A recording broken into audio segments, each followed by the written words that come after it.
Bab 357, Peninggalan Darah. Diunggah oleh Baca Suara. Jangan lupa like dan subscribe, agar kami semangat unggah lebih banyak. Aether mengalir ke seluruh tubuhku, menyalakan saluranku dengan api cair sebelum bergabung ke dalam sumur intiku. Meskipun pikiranku berada di tempat lain dan fakta bahwa aku telah melakukan ini berkali-kali sebelumnya, perasaan itu masih memabukkan. Kekuatan yang mendalam dan sulit dipahami ini yang bahkan tidak dapat dikendalikan sepenuhnya oleh Asura ada di dalam diriku, menunggu untuk dilepaskan. Kurasa kita mengerti, Regis mengirim saat kami selesai mengumpulkan ingatan kita. Pesan terakhir Sylvia tidak menunjukkan 4 reruntuhan jin, tetapi mereka menunjukkan zona yang mengarah ke sana. Hanya saja, butuh waktu bagi kami berdua untuk mengingat detailnya dengan cukup jelas agar kompas bisa membawa kami ke sana. Ya, jawabku sederhana, memvisualisasikan gambar terowongan tanah sempit yang berkelok-kelok seperti labirin lubang cacing raksasa ke segala arah. Aku membuka mata aku untuk disambut oleh mayat Chitinous dari kaki 1000 raksasa, yang aku duduk di atas sambil menyedot eternya. Dengan inti aku sebagian besar diisi ulang dan tujuan kami ditetapkan, aku jatuh ke tanah tepat pada waktunya untuk melihat Caira bangun dari peringatan improvisasi kakaknya. Bagian putih matanya telah memerah karena menangis, tetapi tatapannya mengeras, rahangnya mengeras dengan tekad. Tidak ada kata yang tertukar, hanya anggukan sederhana sebelum kami melanjutkan. Portal keluar berjarak beberapa jam dari sarang, dan sisa perjalanan melalui zona kosong itu lancar. Kami bergerak cepat dan dalam diam. Regis tetap berada di dalam tubuhku, mendapatkan kembali kekuatannya setelah menggunakan Destruction. Kontrolnya atas kemampuannya telah menguat secara signifikan sejak terakhir kali dia menggunakannya, tapi aku bisa merasakan dampak yang ditimbulkan padanya. Kamu harus istirahat sebelum kita pergi, kataku ketika kami akhirnya mencapai pintu keluar. Sudah lama sejak kamu tidur. Aku baik-baik saja, jawabnya, melirik ke belakang. Meskipun dia tidak mengatakannya, aku tahu bahwa dia siap untuk keluar dari zona ini. Berfokus pada gambar terowongan yang berkelok-kelok itu, aku mengaktifkan kompas, dan Caira melangkah masuk. Zona di luarnya tebal dengan debu yang menggantung di udara, membuatnya sulit untuk melihat apa yang kami masuki, dan yang bisa aku lihat dari Caira hanyalah siluet gelap. Arthur, Regis menyalak dalam diriku tepat saat 2 siluet lagi muncul di kedua sisinya. Tetap di dalam untuk saat ini, perintahku, dengan fokus pada cahaya merah redup yang berkilauan dari senjata mereka. Portal yang bersinar menguap di belakangku saat aku melangkah, mataku segera mencari Caira dan penyerangnya. Bilah merah Caira berkelebat dalam debu tebal, berdering di senjata penyerangnya. Teriakan dalam tenggorokan memenuhi ruang kecil, dan tombak bersinar keluar dari debu yang menutupi. Aku meraihnya tepat sebelum itu mengenai punggung Caira. Haf baja yang diperkuat mana memekik saat aku mencabut ujung tombak dari porosnya dan melemparkannya kembali ke pengguna. Ujung bergerigi menembus dada penyerang, dan bayangannya yang redup terangkat dari tanah dan menghantam dinding tanah yang telanjang. Debu mulai mengendap, memperlihatkan pria lain, besar dan berlapis tanah dan tanah liat, menebas dan menebas Caira dengan pedang beku bergerigi, dan 2 striker mengapit terowongan tanah sempit yang mengarah keluar dari ruangan kecil tempat kami berada. Godstep membawaku ke belakang mereka, kilat kecubung menyambar di kulitku. Yang pertama mati seketika saat tanganku yang berbalut ether menghantam bagian belakang lehernya, mematahkan tulang punggungnya meskipun dia memiliki rantai gorget. Aku melakukan pukulan backhand yang kedua saat dia mulai mengaktifkan salah satu rune yang ditampilkan di sepanjang tulang punggungnya, mengirimnya terbang ke dinding terowongan. Dia mendarat di tombaknya sendiri, menusuk dirinya sendiri melalui bisepnya yang telanjang. Dia mendesiskan kutukan sebelum berguling dan menarik tombak dengan sia-sia, mantranya terlupakan. Lawan Caira menggeram dalam kemarahan binatang saat pedang mereka berbenturan, suara yang terpotong dengan gemericik basah saat pedangnya jatuh menembus dadanya. Aku menggali tumitku ke dalam luka berdarah penyihir terakhir, mengabaikan upaya putus asanya untuk membela diri dengan selubung api. Mengapa kamu menyerang kami? Tanyaku datar, mencondongkan tubuh untuk menatap matanya. Perintah Kage. Pria itu berteriak, wajahnya yang berlumuran tanah berkerut kesakitan. Tolong, kami hanya melakukan apa yang diperintahkan. Aku memiringkan kepalaku, mengangkat alis. Apakah aku seharusnya akrab dengan nama itu? Pemimpin kita, dia terengah-engah, matanya yang panik melihat darah yang memancar dari lukanya. Siapa saja, siapapun yang melangkah melalui portal itu adalah miliknya. Caira telah berlutut untuk memeriksa pria yang telah kutusuk dengan ujung tombaknya sendiri, tapi sekarang dia berdiri dan menatap tajam ke arah Ascender yang masih hidup. Mengapa ada Ascender, milik dia? Telingaku menangkap suara samar langkah kaki mendekat. Mengangkat kakiku dari lengannya yang berdarah, aku mundur selangkah. Penyihir itu terengah-engah, matanya kehilangan fokus. Diukur oleh lumpur berdarah yang menggenang di bawahnya, dia tidak punya waktu lebih lama lagi. Peninggalan itu membutuhkan darah, katanya. Jadi kami. Sebuah paku batu meletus dari lantai dan menusuknya melalui dada, menyemprotkan darah ke wajah Caira. Aku berputar untuk melihat selusin pendaki lainnya berkerumun lebih jauh di bawah terowongan. Seorang pria berdiri di garis depan kelompok itu. Dia sama kotornya dengan yang lain, tetapi di bawah lapisan kotoran, aku bisa melihat jaringan bekas luka melintang di wajah, lengan, dan tangannya. Rambutnya adalah janggut halus yang terlihat seperti telah dicukur dengan belati, bukan pisau cukur, dan janggut pirang yang diikat menutupi wajahnya. Dia mengenakan baju zirah yang tidak serasi yang terlihat seperti diambil dari selusin sumber yang berbeda. Maukah kamu memberitahu kami apa yang terjadi di zona ini? Caira bertanya sambil dengan tenang menyeka darah dari wajahnya dengan sapu tangan. Neraka adalah kata yang tepat, kata Ascender yang terluka, menyeringai. Dia kehilangan lebih dari satu gigi, dan yang tersisa dikikir sampai tajam. Kamu telah mencapai bagian paling dalam dari reliktem, tempat para Ascender datang untuk mati. Caira melangkah maju dengan percaya diri, rambut biru gelapnya berkibar saat dia mengarahkan pedang tipisnya ke tenggorokan pria itu. Ascender mencocokkannya, sebuah kawah kecil terbentuk di bawah kakinya saat dia melangkah maju dan menekan lehernya ke ujung pedang Caira. Tidak ada jalan keluar dari sini, lanjutnya, matanya yang gelap melebar dan lebih dari sedikit marah. Kecuali dengan darah. Semua orang memberi atau menerimanya, tetapi tidak ada orang yang tetap netral bertahan lama. Aku terhuyung-huyung di antara keduanya dan mengangkat lengan. Kami tidak punya keinginan untuk melawanmu jika kamu tidak memaksa kami. Tapi bisakah kamu menjelaskan apa yang terjadi di sini? Kurang samar, kali ini. Pemimpinnya, Kage, kurasa, tampaknya langsung memecatku, malah mengerutkan kening dengan intens saat dia menilai pasanganku. Mata Ruby Caira menyala dalam kegelapan meskipun tatapannya dingin. Kebuntuan mereka berakhir tiba-tiba ketika kerutan di dahinya pecah seperti es tipis dan wajahnya berubah menjadi seringai yang dipaksakan. Kage mengetukkan jari kotornya ke pelipisnya. Aku tahu darahmu bukan tipe yang membiarkan. Kau hanya rasa daging segar, para premannya tertawa kecil mendengar ini, yang kita butuhkan di sini. Kamu lihat, pikiran, tubuh, dan roh menjadi basi di api penyucian ini. Saat Kage berbicara, satu mata mulai berkedut. Semakin lama kamu tinggal, semakin buruk, tetapi satu-satunya jalan keluar adalah dengan mengosongkan darah teman dan rekanmu dari darah hidup mereka. Kejam, iblis-iblis kuno itu. Mata Ascender yang terluka kehilangan fokus untuk sesaat. Aku yakin kami meminta kamu untuk tidak terlalu samar, kata Caira tidak sabar. Orang-orang di belakang Kage beringsut, tangan mengencang di sekitar senjata saat tatapan mereka mengarah ke temanku. Seseorang mengangkat senjata yang berderak dengan listrik. Tangan Kage keluar, menangkap pria di samping kepalanya. Jangan membunyikan pedang saat aku berbicara. Dia menghiasi Caira dengan senyum gigi lebarnya. Aku dapat memberitahu kamu orang-orang yang berarti. Wyvern, bukan Wogard, seperti kata pepatah. Jadi aku akan sejajar dengan kamu. Kamu telah menemukan diri kamu terjebak dalam zona tanpa jalan keluar. Satu-satunya jalan keluar adalah dengan mengklaim relik yang disimpan di tengah labirin terowongan ini, tapi itu hanya bisa dilakukan dengan pengorbanan darah. Dan sejauh ini, tidak ada yang berhasil menumpahkan cukup banyak untuk melewati bangsal. Petik 2. Aku tidak salah dengar. Kage juga mengatakannya. Ada peninggalan di zona ini. Perhatianku tetap pada Kage saat dia berbicara, tangannya terus-menerus mengarah ke senjatanya, seringainya akan memudar hanya untuk dipaksakan kembali ke wajahnya yang kotor, dan dia membengkak seperti mus bertaring saat dia berbicara. Itu semua menciptakan citra ancaman yang halus, seperti tindakan defensif kebinatangan untuk menangkal potensi ancaman. Kami ingin melihat relik ini, kataku lembut. Bisakah kamu membawa kami ke sana? Kencing, ranting. Salah satu pria itu membentak, mengacungkan pedangnya padaku. Kage tertawa terbahak-bahak dan mengambil langkah mundur, lalu memutar tumitnya seperti sedang dalam prosesi militer. Tombak batu yang sempit meledak dari tanah dan menusuk tangan Ascender yang menyerang, membuat pedang itu terbang. Kage menendang lutut pria itu, membuatnya retak dan membungkuk ke belakang, lalu mencekik lehernya dan membantingnya ke tanah. Aku tidak ingat menyuruhmu berbicara. Kage meraung di wajahnya, ludahnya beterbangan. Tanda di punggungnya berkobar saat dia mengangkat satu tangan ke atas kepalanya, dan lapisan batu hitam dan oranye bercahaya terbentuk dari sikunya ke bawah, memancarkan panas yang begitu kuat sehingga aku bisa merasakannya dari beberapa kaki jauhnya. Sarung tangan yang membara menghantam wajah pria itu seperti palu godam. Itu jatuh lagi dan lagi, memenuhi gua dengan bau daging hangus. Ascender lainnya telah mundur. Beberapa menonton dengan semacam antisipasi yang jahat, tetapi sebagian besar mengalihkan pandangan mereka. Ketika tidak ada yang tersisa dari wajah Ascender kecuali bubur yang terbakar, Kage berdiri tegak. Dia sedikit terengah-engah, dan semburan api berasap berkelebat di sekitar gauntlet yang disulap. Dengan retakan leher dan desahan, dia menghadap Caira.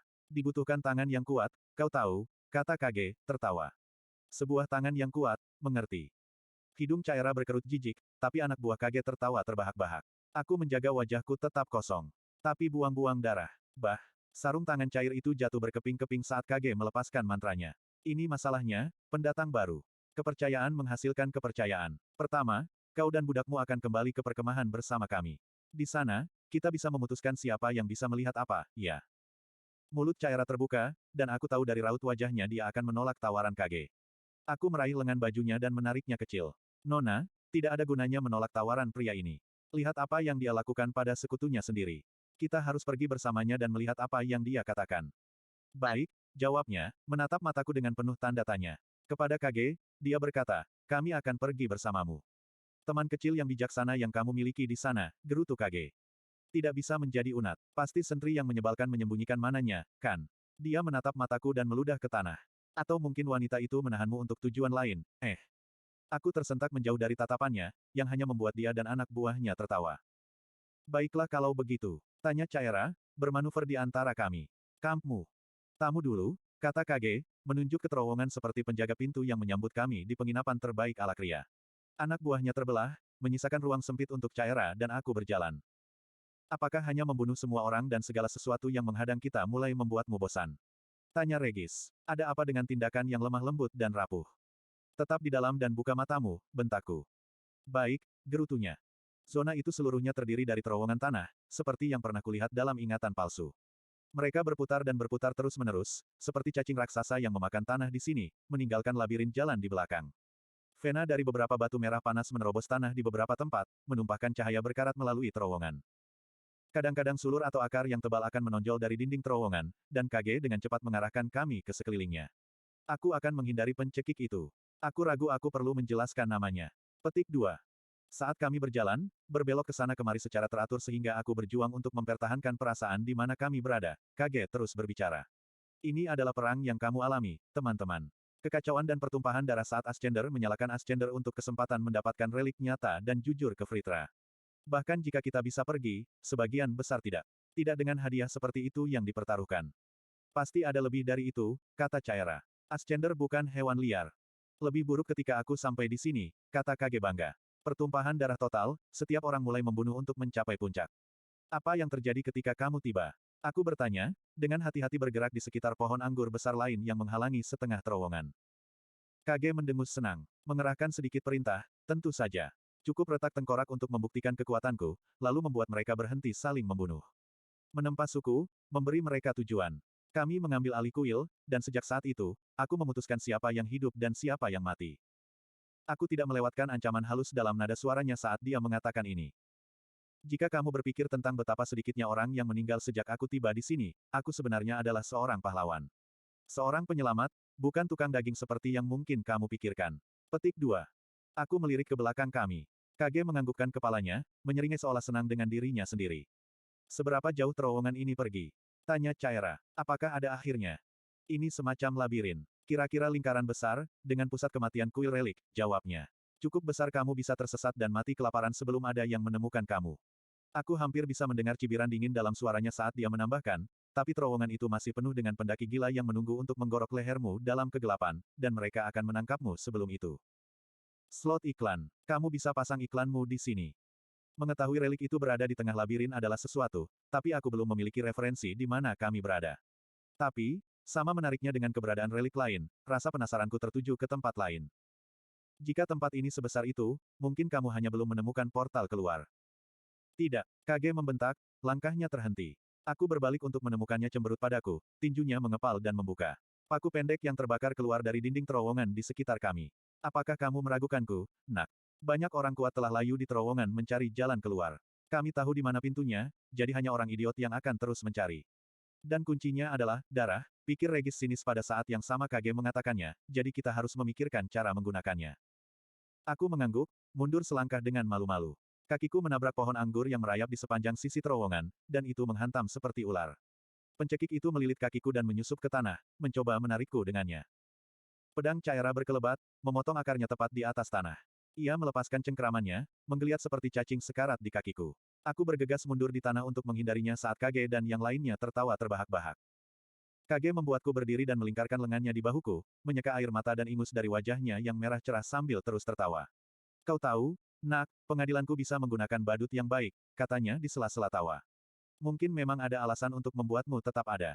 Regis mendesah menyenangkan. Ini menyenangkan. Aku bisa melihat kamu diganggu sambil secara bersamaan menantikan melihat kamu menghancurkan gonat mereka. Butuh 1 jam lagi untuk mencapai perkemahan Kage. Aku bertanya-tanya bagaimana dia tiba di portal keluar begitu cepat, tetapi pikiran itu tersingkir dari pikiran aku ketika aku memasuki terowongan besar berdinding halus.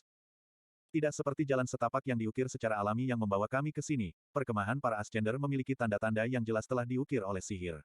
Sementara terowongannya rendah, Hampir tidak cukup tinggi untuk aku berjalan berdiri tegak di sebagian besar tempat, langit-langit di sini tingginya 15 kaki. Setidaknya 100 artefak pencahayaan kecil tergantung di atas kami, memancarkan cahaya putih pucat, tapi terang, di atas orang-orang di sana. Sekitar selusin pria berbaju zirah berlumuran lumpur menduduki terowongan, yang membentang hampir 70 kaki dari ujung ke ujung dan lebarnya 30 kaki. Beberapa sedang berlatih, tetapi sebagian besar duduk di sekitar api kecil yang menyala merah dan berbicara dengan suara pelan dan lelah. Beberapa lagi setengah telanjang dan dibelenggu di pergelangan tangan, pergelangan kaki, dan tenggorokan mereka. Caira menarik napas terkejut saat dia mengambilnya, tetapi memiliki sarana untuk menggigit lidahnya untuk saat ini. Orang-orang yang dibelenggu semuanya kurus dan coklat dengan kotoran, janggut mereka panjang dan kusut, rambut mereka kusut. Tapi aku bisa melihat tanda di punggung mereka menandai mereka sebagai penyihir. Dua orang membawa kendi gerabah besar di antara mereka, berhati-hati untuk menghindari akar pencekik besar yang tumbuh di salah satu sisi gua, sementara yang ketiga membaca mantra di atas kendi serupa di dekat ujung jauh perkemahan. Yang lain sedang meludah di atas api, memanggang sejenis daging. Aku tidak ingin tahu jenis apa.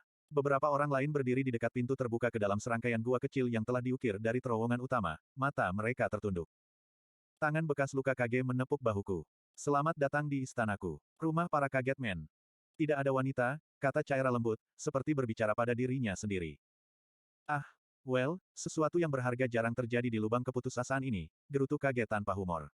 Makanan, air, hiburan. Matanya tertuju pada teman aku, bergerak perlahan ke atas dan ke bawah tubuhnya, saat dia mengatakan ini. Savages, katanya, mencocokkan tatapannya. Oh, lepaskan. Dia melolong dengan tawa. Dahulu kala, aku adalah seorang darah tinggi, sama seperti kamu.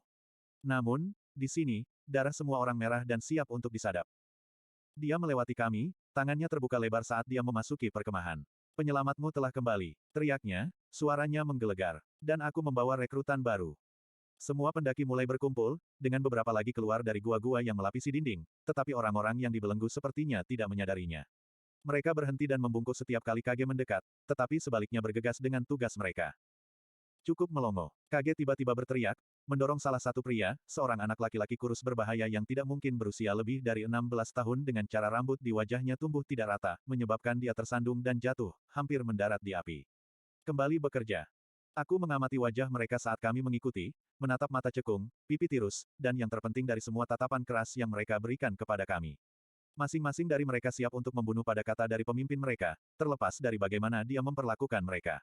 Pria yang jatuh dalam keputusasaan di sini kemungkinan diberi makan relik, jadi mereka malah memeluk amarah dan kebencian. Ini adalah mereka yang selamat. Aku bisa melihat hal-hal buruk yang telah mereka lakukan hingga sejauh ini di mata mereka. Kage membawa kami ke gua terbesar, meskipun menyebutnya gua sederhana tidak adil. Seorang penyihir berbakat telah mengukir ruang yang cukup besar untuk keluarga dengan 4 orang. Lantainya dikeraskan menjadi sesuatu seperti marmer, sementara dinding kemerahan telah diukir agar terlihat seperti batu bata. Perabotan batu berlapis bulu dan selimut, secara signifikan lebih dari satu orang yang bisa membawanya ke reliktem. Sebuah tempat tidur besar menempati bagian tengah salah satu dinding, dan ditumpuk tinggi dengan lebih banyak bulu dan tempat tidur yang diikat dengan tali sutra. Setidaknya kamu tidak harus meninggalkan gaya hidup mewahmu yang mewah, kata Caira dengan sinis saat dia memasuki rumah daruratnya. Kage melemparkan dirinya ke kursi santai dan menendang satu sepatu bot berlumpur di atas pijakan kaki batu. Tidak semuanya buruk, aku akui. Di luar sana, aku adalah putra keempat dari darah yang gagal, tetapi di sini aku mungkin juga seorang penguasa. Petik 2. Caira memutar bola matanya. Dan apa yang terjadi ketika Ascenders Association mengetahui apa yang terjadi di zona konvergensi ini? Kamu akan dieksekusi. Kage menyeringai padanya seperti hiu bergigi jarang. Itu dengan asumsi kita pernah melarikan diri, Nona. Dan jika kita melakukannya, itu berarti kita telah mengklaim relik tersebut. Tidak ada yang akan peduli dengan apa yang kami lakukan untuk mendapatkannya. Dia meletakkan tangannya di belakang kepalanya dan menatap langit-langit. Bayangkan, peninggalan hidup pertama kembali dalam berapa tahun? 2 dekade. 3. Kekayaan yang cukup bagi kita semua untuk menjaga darah kita tetap kuat selama beberapa generasi. Petik 2. Aku tahu dari ekspresi masam Caira bahwa dia tahu Kage benar. Langkah-langkah kasar di pintu mengumumkan kedatangan seorang pendatang baru, yang membungkuk sambil mencoba mengangkat tong yang berat dengan sedikit cairan. Dia pucat pasi dengan rambut diredam setengah antara abu-abu dan coklat yang tergantung lemas ke bahunya. Mata hitamnya yang berapi-api baru saja menyentuh Caira dan aku sebelum dia tersandung ke meja, berjuang di bawah beban tong. Ah, tikus, waktu yang tepat. Apakah itu Truasian Stud? Kage bertanya, menjilati bibirnya. Ketika dia melihat tatapan bertanya aku, dia mengedipkan mata. Beberapa orang bodoh memiliki setengah kedai minuman di perangkat dimensinya. Semua lebih baik untuk kita. Wajahnya semakin sedih. Tapi sekarang hampir selesai, kan, tikus? Pria bernama Rat menyeka keringat dari keningnya sambil mengetuk-ngetuk tong. Aku khawatir begitu, tuanku. Hanya satu tong lagi, dan itu pucat dari Seklar. Kage mendengus. Mungkin juga minum air kencing tikus. Dia meludah ke tanah. Tikus mengenakan kemeja dan celana linen sederhana, tetapi tanpa baju besi. Dia tidak dilengkapi dengan borgol seperti yang pernah kami lihat. Dia menghindari melihat Kage, menjaga kepalanya tetap patuh, dan ketika dia berbicara, kata-katanya lembut dan tidak mengancam. Dia segera mengingatkan aku pada namanya, berlarian di sekitar tepi ruangan seperti hewan pengerat yang berusaha menghindari diinjak. Anehnya, dia cukup bersih. Hampir tidak ada setitik kotoran di pakaian atau wajahnya, dan rambutnya, meskipun lusuh, tidak penuh gumpalan lumpur seperti rambut orang lain. Hanya tangannya yang menunjukkan tanda-tanda kotoran yang menempel di tangan mereka seperti kulit kedua. Matanya yang tajam membuatku memperhatikannya, tapi langsung melompat menjauh lagi. Apakah mungkin, aku memulai, suaraku ragu-ragu. Untuk melihat relik itu sekarang. Kage mengambil cangkir tanah liat dari Rat dan menenggaknya kembali, menenggak beberapa suap dan menggiringnya setidaknya setengah ke janggutnya dan ke leher pelat dadanya. Ah, itu bagus. Semua anggur terbaik mungkin berasal dari Etril, tapi bajingan Truasian itu tahu cara membuat bir. Dia meletakkan cangkirnya dan mencondongkan tubuh ke depan, menatapku dengan rasa ingin tahu. Namun, ketika dia berbicara, itu diarahkan ke Caera. Kamu berada di domain aku sekarang. Kamu kuat, aku tahu, bahkan mungkin hampir cocok untuk aku, 1 lawan 1, dia menyeringai dengan cara yang menunjukkan bahwa dia tidak percaya ini, tetapi hanya bersikap sopan, tetapi aku memiliki 2 lusin bajingan keras yang aku inginkan, dan kamu punya 1 perisai daging pemalu. Caera menyilangkan tangannya, tampak tidak terkesan. Kamu ingin melihat relik itu. Kamu perlu menemukan tempat untuk diri kamu sendiri di zona ini, karena kamu tidak akan pergi dalam waktu dekat. Seringai predator yang jelek itu membelah wajahnya. Aku memiliki keinginan dan kebutuhan aku sendiri. Jadi apa yang ingin kamu tukarkan untuk hidup kamu? Jika kamu sudah memiliki semua yang kamu inginkan, kamu akan membunuh kami di portal itu. Caera membungkuk sehingga dia berhadapan langsung dengan Ascender yang terluka. Tidak, aku pikir kamu membutuhkan bantuan, dan kamu berharap kami dapat menyediakannya. Kau pikir aku butuh bantuan? Aku tahu jalan keluarnya. Aku memecahkannya. Yang aku butuhkan hanyalah lebih banyak darah. Kage berdiri tiba-tiba, menjatuhkan pijakan kaki sebelum menusukkan jari kotor ke rekanku yang tidak terpengaruh. Dan aku bisa membuatmu dan gadismu terbunuh kapan saja aku mau. Kalau begitu seharusnya tidak ada masalah dengan menunjukkan relik itu kepada kami, jawab Caera dengan dingin. Rat gelisah sambil mengetuk-ngetukkan jarinya dengan cepat di atas meja, mata hitamnya yang lebar membeku pada Kage. Ketika dia melihat aku menonton, dia berhenti dan menyibukkan diri menyiapkan segelas bir lagi. Kage memelototi Caera. Tikus akan membawa pelayanmu ke kuil untuk melihat relik. Tapi kau tetap di sini bersamaku, mengerti? Tidak, dia harus ikut denganku, kataku cepat, bergerak sedikit lebih dekat ke arahnya. Takut tanpa wanita kesatriamu, Tuan Putri. Kage bertanya, meraba gagang pedangnya.